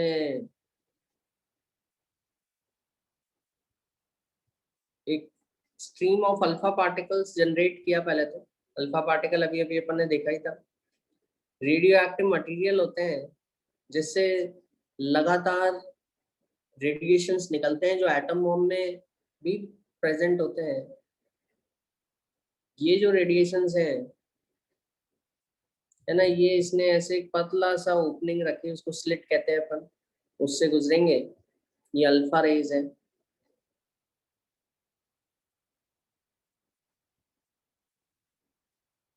अल्फा रेज जाएंगी और एक पतला सा गोल्ड फॉइल रखें। इन अल्फा पार्टिकल्स को गोल्ड फॉइल पे डाला। गोल्ड फॉइल क्या होता है, कौन बताएगा? आयुष बताओ, क्या होता है गोल्ड फॉइल? हाँ,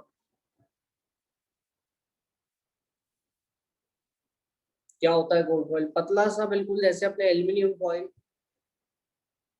ठीक है। आप की मॉम टिफिन में खाना पैक करती होंगी सुबह आपके लिए, तो एल्यूमिनियम फॉइल इस्तेमाल करते हैं, है ना, पैकिंग में इस्तेमाल होता है। फॉइल मतलब पतला सा शीट मेटल का, है ना। तो एल्यूमिनियम फॉइल तो यहाँ काम में नहीं लिया अपन ने, गोल्ड फॉइल काम में लिया। इसका रीजन भी मैं बताता हूँ। बहुत ही थिन गोल्ड फॉइल काम में लिया। इसकी जो थिकनेस है ना, 100 नैनोमीटर है। नैनोमीटर होता है 10⁻⁻⁹ मीटर। बहुत ही कम थिकनेस है इसकी, ठीक है। अच्छा, ये अल्फा पार्टिकल इस पे डाले, अल्फा पार्टिकल, और ये अल्फा पार्टिकल इस गोल्ड फॉइल से टकरा के, इसमें गोल्ड फॉइल के अंदर गोल्ड के एटम मौजूद होंगे, है ना। ये अल्फा पार्टिकल कहाँ गए, ये पता लगाने के लिए उसने चारों तरफ स्क्रीन लगा दी है। अभी अपन सभी एक्सपेरिमेंट्स में स्क्रीन लगा रहे हैं, और उस स्क्रीन पे अपन कोटिंग कर देते हैं किसकी, जिंक सल्फाइड की।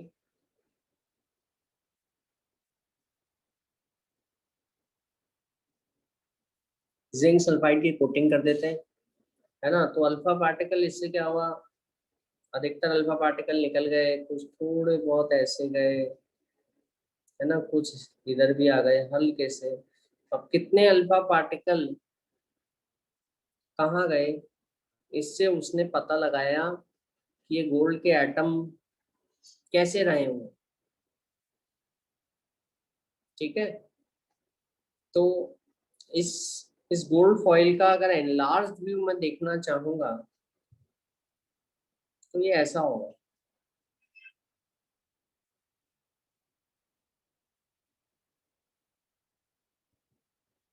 ये गोल्ड के एटम्स रहे होंगे इसमें, मान लो।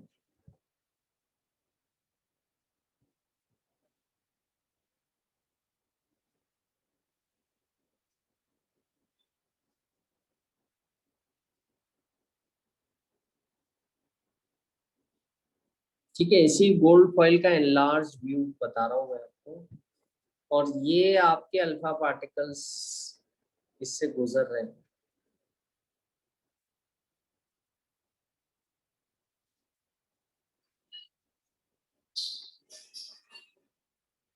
दिख रहा है सबको, ये अल्फा पार्टिकल्स इससे ऐसे निकलते हुए जा रहे हैं गोल्ड फॉइल पे से। ठीक है,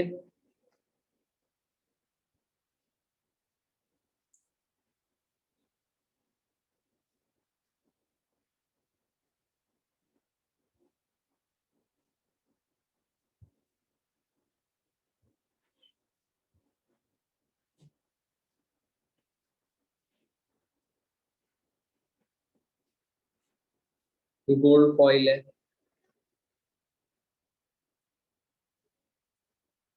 ठीक है, अब क्या क्या ऑब्जर्वेशन देखने को मिले, याद है किसी को, पढ़ा होगा आपने, कौन बताएगा मेरे को, अनवी बताओ,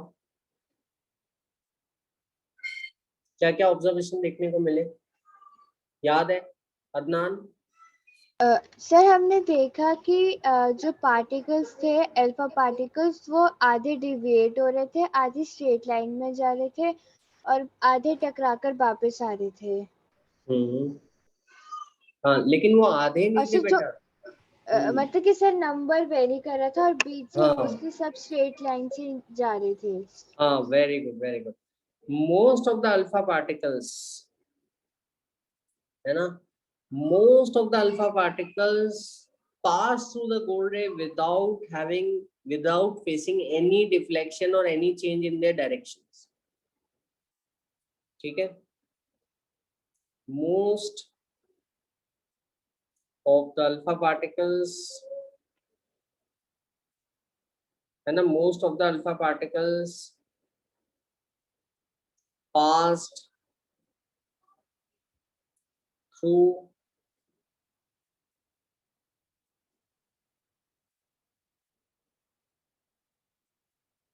the gold foil.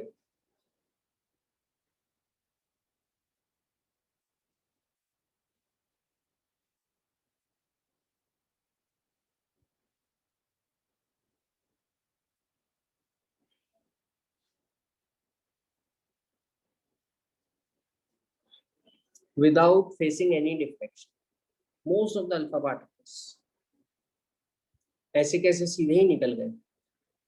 अब सीधे निकल गए तो इससे क्या पता चलता है, इससे पता क्या चलता है, इससे पता ये चलता है कि बहुत सारी जगह जो है एटम के अंदर खाली है। समझ आया? क्या पता लगेगा इससे, कंक्लूजन क्या निकला, कंक्लूजन में यहाँ लिख रहा हूँ,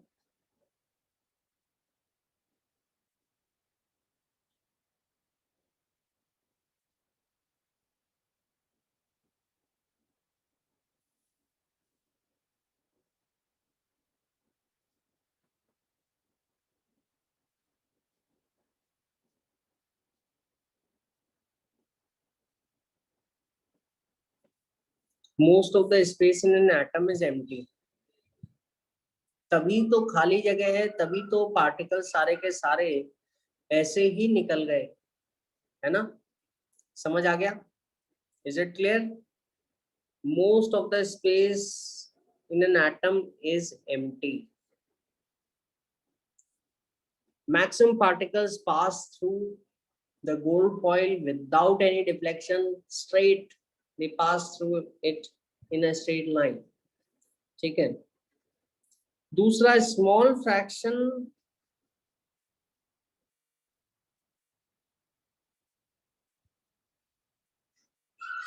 of alpha particles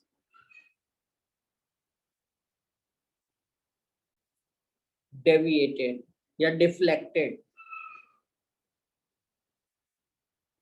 by a small angle.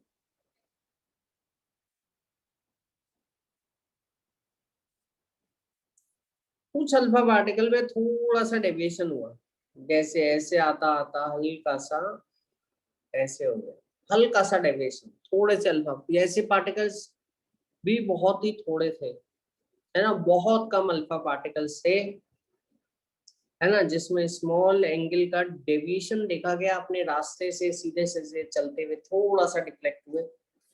ठीक है. और वेरी वेरी फ्यू पार्टिकल्स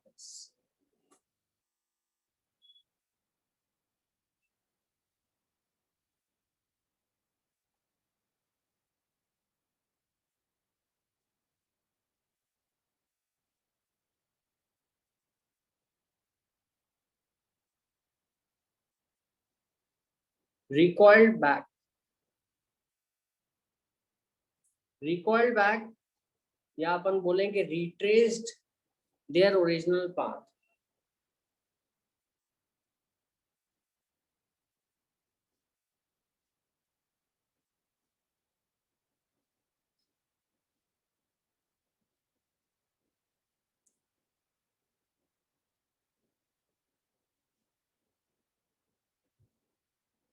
कितने? Very very few. कितने? 1 in 20,000. 20,000 पार्टिकल, अल्फा पार्टिकल में से एक पार्टिकल वापस अपने रास्ते हो लिया. देखो ये जैसे कि ये यहाँ से आया और यहाँ पे वापस चला गया. ठीक है. अब इससे क्या कंक्लूजन निकला? पहले पॉइंट से तो कंक्लूजन जो निकला, जो दिख रहा है कि एटम में मैक्सिमम जगह खाली है. Most of the space in an atom is empty. That's why the alpha particles are passing through the gold foil without facing any deflection. ठीक है. कुछ थोड़े से पार्टिकल्स का हल्का सा डिफ्लेक्शन हुआ, इसका मतलब उनको कोई हल्का सा धकेल रहा होगा, रिपल्शन कर रहा होगा, जिस कारण से रिपल्शन के कारण वो सीधे आने की बजाय ऐसे मुड़ गए, है ना. हल्का सा डिफ्लेक्शन हुआ, कोई उनको रिपल्शन लग रहा होगा. तो इसका मतलब इनमें कोई पॉजिटिव चार्ज पार्ट का भी कोई रोल है जो इनको, क्योंकि अल्फा पार्टिकल पे पॉजिटिव चार्ज होता है ना. Alpha particle are themselves positively charged particles. तो there is some positively charged species present inside the atom, which is trying to push these alpha particles, and as a result these alpha particles are undergoing deflection or deviation from their original path. ठीक है. दूसरी ये भी बात मालूम चली कि ये जो आपका पॉजिटिवली चार्ज पार्टिकल्स को कंटेन करने वाला जो हिस्सा है एटम्स के अंदर, ये बहुत ही छोटा है, क्योंकि मैक्सिमम हिस्सा तो खाली है, तभी तो पार्टिकल्स ऐसे निकल गए. और वो पॉजिटिवली चार्ज हिस्सा बहुत ही छोटा है और बहुत हैवी भी है. एटम्स, उसका एटम का सारा मास उस जगह पर ही है, वो बहुत हैवी है ना, और उसमें सारा पॉजिटिव चार्ज है. ये इससे पता लगता है कि कुछ पार्टिकल्स ऐसे देखने को मिले जो अपने रास्ते अल्फा पार्टिकल्स आए, है ना, वो ऐसे ऐसे डेविएट नहीं हुए, ना ही वो सीधे निकले, वो वापस चले गए. इसका मतलब कोई एटम के बीचों बीच कोई बहुत हैवी ऑब्जेक्ट है जिसमें एटम का पूरा मास है, जो, और वो पॉजिटिवली चार्ज भी है, जिसके कारण ये अल्फा पार्टिकल्स जो बहुत स्पीड से आ रहे हैं इनको रोक लेता है लेकिन सिर्फ रोकता ही नहीं, वापस पुश भी कर देता है। तो इसका मतलब कोई पॉजिटिवली चार्ज यूनिट है एट द सेंटर जो बहुत हैवी है, जिसमें एटम का सारा मास है, ठीक है, जिसके कारण अल्फा पार्टिकल, कुछ अल्फा पार्टिकल जो बिल्कुल उसके रास्ते में नहीं है वो तो थोड़ा सा डिफ्लेक्ट हो रहे हैं, और जो अल्फा पार्टिकल बिल्कुल उसके रास्ते में पड़ रहे हैं वो उन अल्फा पार्टिकल्स को रोक कर वापस पीछे भेज रहा है ना। तो रदरफोर्ड ने इस हिस्से को, ठीक है, क्या बोला, इस हिस्से को उसने बोला न्यूक्लियस। समझ आया? इसको सेंटर को न्यूक्लियस बोला कि सारा मास और पॉजिटिव चार्ज न्यूक्लियस पर लोकेटेड है, ठीक है। तो इसको अपन नेक्स्ट टर्न पे पूरा डिटेल में लिखते हैं दोनों पॉइंट्स को, है ना। इनका कंक्लूजन जो आज मैंने बताया इसको लिखते हैं रिवाइज करते टाइम, ठीक है। कुछ अपन और चीजें देखेंगे इसमें, ठीक है। तो ये अपना रदरफोर्ड गोल्ड फॉइल एक्सपेरिमेंट है, इसको और देखना आप लोग, और क्वेश्चंस कीजिएगा, ठीक है। तो उससे अपन को क्लियर हो जाएगा, समझ में आ गया। और कोई डाउट इससे रिलेटेड? No sir. चलो वेरी गुड। तो और इसको रिवाइज करना, नेक्स्ट टर्न पे अपन और डिस्कस करेंगे इसकी बातें, है ना। फिर अगले मॉडल पे चलेंगे, बोर्ड मॉडल। तो आई होप सभी की समझ में आ गया। क्लास एंड करता हूँ मैं, ठीक है। Okay, bye bye, good night, take care all of you. Thank you sir. Okay बेटा।